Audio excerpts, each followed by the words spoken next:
Hello, my name is Basil. A lot of our clients keep asking the same question when it comes to express entry. Am I eligible? Am I qualified? Can I enter the system? Am I going to get an invitation to apply? How long is my application going to take? What's the process? How am I going to be able to quit my job? Do I move? Do I do this and that? Well, consider this show as a reality check. It's been around, it's a few years now that express entry has been introduced. So January 1st of 2015 till today. The scores have been going up, down. The comprehensive ranking system is being, remodified in terms of adding few factors by the government to allow you to gain more points, whether if you have now a sibling that lives in Canada who's a Canadian citizen or a permanent resident, if you obtain Canadian education, and other factors. So, invitations to apply have been going up. It's going up to 3,000, 3,500 a month, which every draw, which is great. The scores have been going down. The lowest we've ever seen it till date is 413. It went back up and it averaged around 430, 440. This is the range that it's at right now. So a lot of these newly potential candidates that are coming into express entry with not a lot of history or not a lot of knowledge when it comes to the program are asking the same question. How many points am I going to get? They go, they take the IELTS test, and they try, and they try, and they try, and they're still not 100% sure where they're heading. So, what we're going to do in this show is going to put things into perspective. We're going to put this into practice. We're going to give you certain examples of candidates and which range they're going to be under. So, let's take a candidate, for an example, who is under the age of 30. So, you are 29 years old. You have a bachelor degree. You have 3 years of full-time work experience. You're unmarried, no common law partner, and you don't have any Canadian work experience or Canadian education, and you don't have any siblings. And your English or French is at CLB level 7, which is Canadian Language Benchmark, which is an equivalency of IELTS 66666 in each one of the brackets, reading, writing, listening, and speaking. Your score is 100% going to be under 400 points. 400 points and under, you're not going to get an IT. Your chances are slim to none. Unless you're in a specific industry, like for an example, ICT or the IT industry, and you're going to go after a provincial nominee program for Ontario, who could potentially open up and close, depends on the time of the year, and you're just taking a risk when it comes to that, put that aside. That's not a good candidate for express entry to receive an ITA right away. Let's take another example. You have a bachelor degree. You have the same circumstances, 3 years of work experience, you're under the age of 30, you're not married, and the only difference between the previous scenario I mentioned and now is you have CLB level 9 in English or French, which means you are sitting at an advanced level. So you have 7, for an example, 7 in reading, 7 in writing, 7 in speaking, and 8 in listening in the IELTS general training test. Your score is going to be around 420, 429. That means you're going to be over 400. Suddenly, you could potentially receive an ITA or qualify for a notification of interest from the Ontario Provincial Nominee Program for Human Capital Priority Stream. So now you have options. Depends on the time of the year, depends on how many draws are running. When it comes to the ITAs being issued, that is a good candidate for an ITA. Let's take another candidate.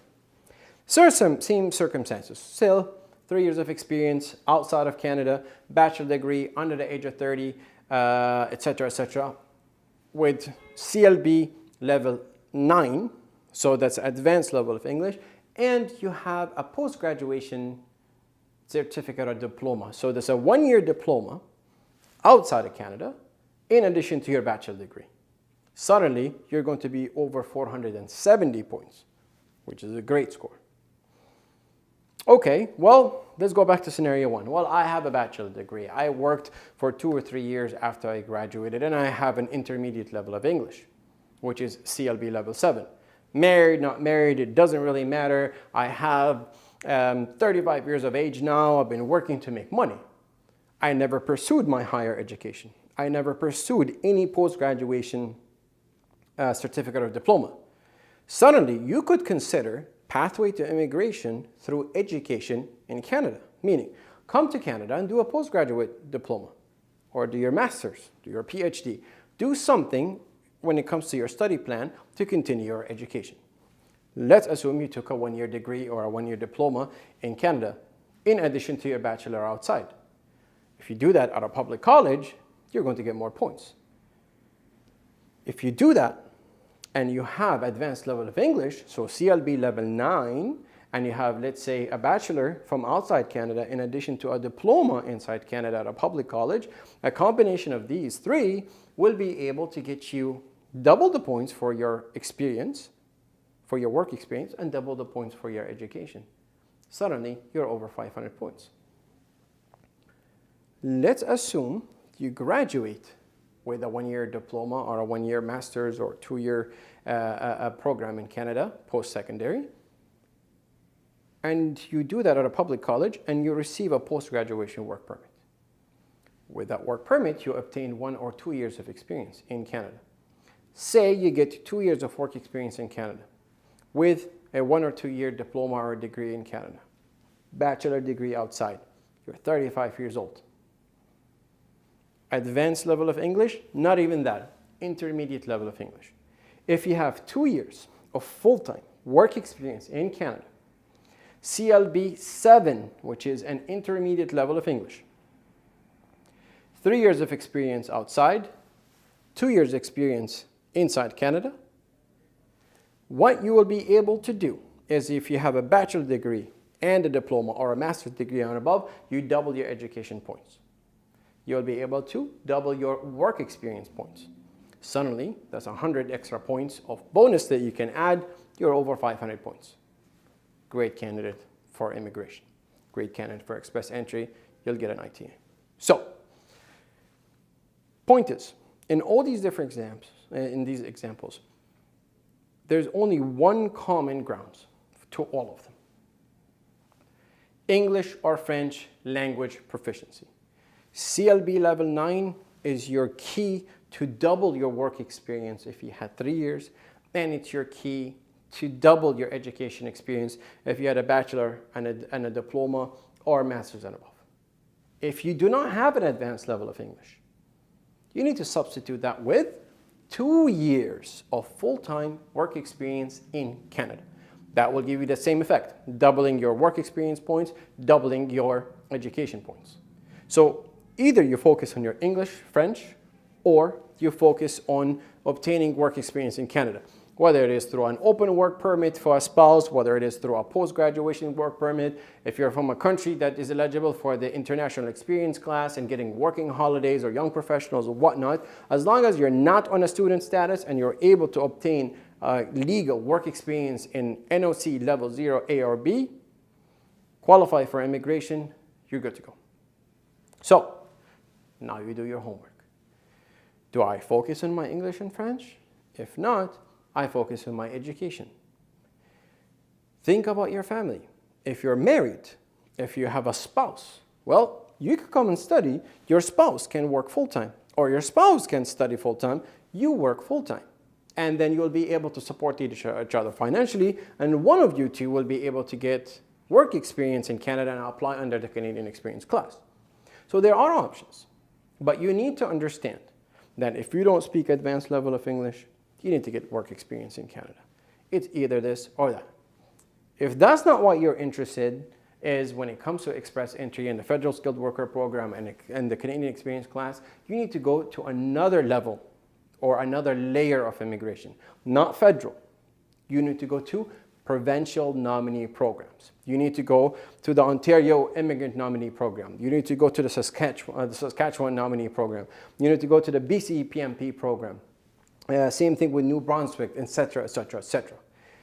At a provincial level, there are different options. more relaxed options, more relaxed regulations. You could potentially get 600 points towards a provincial nominee nomination or a certificate of nomination from any of these programs. There's over 60 different programs. So there's no such thing as one program fits for all. You need to be assessed to see which program you qualify in. Do you have an experience in that province? Do you have an education in that province? Do you have any ties to that province? Whatever that province required, you can get that as another option for immigration. So make your plan, express entry, skilled worker, federal skilled worker, Canadian experience class. If you have options, great. If you don't, think about provincial nominee programs and see what you need to do to qualify for one of those. Now, next logical step, and we cannot emphasize this enough. Let's work on your assessment. Let's see where you stand when it comes to express entry, where you stand when it comes to the provincial nominee programs. How many potential points can you get? What do you need to do to get these points? What are the assumptions? What are the do's and the don'ts? How long is it going to take? All these things in different scenarios, we need to be able to assess you to let you know where do you stand and what you should be focusing on. After that, you can go ahead and make your decision and work on your homework until you receive your permanent resident status in Canada. Use the information on the screen. Contact us. More than happy to assist. We're more than happy to guide you through. We've been through many applications through express entry and provincial nominee programs. We have experience that you can benefit from. We have guidance that we can provide you with. We're looking forward for you to contact us so we can help you through your journey. Thank you so much for watching, and take care.